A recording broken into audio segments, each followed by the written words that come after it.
On peut parler de la providence et de l'imprévoyance.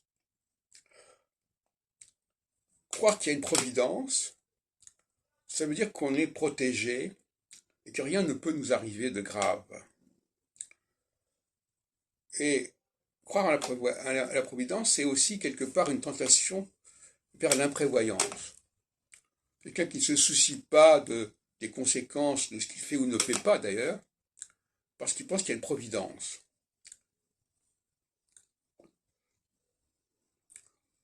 D'une certaine manière, je pense qu'effectivement, l'astrologie a une dimension providentielle.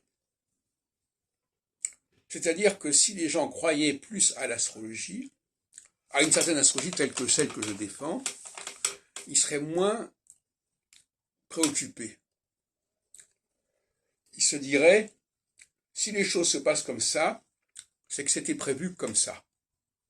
C'était prévu pour ça.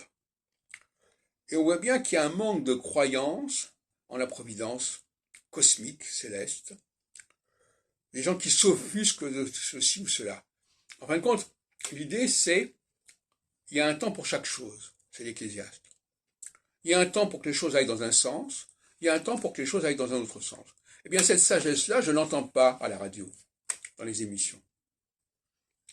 Cette façon de relativiser le temps en disant, voilà, bon, ben, voilà, c'est comme les vaches grasses et les vaches maigres, il y a un temps où les choses vont dans un certain sens, où elles vont dans un autre sens. Je n'entends jamais ça.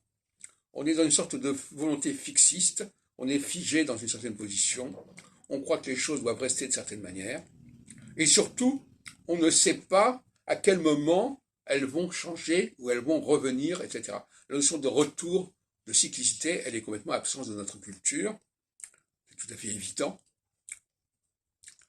Et le providentialisme astrologique, c'est de penser que le plan divin, prévoir cette alternance, et d'ailleurs la question même de l'alternance, qui est au cœur de la démocratie, est significative.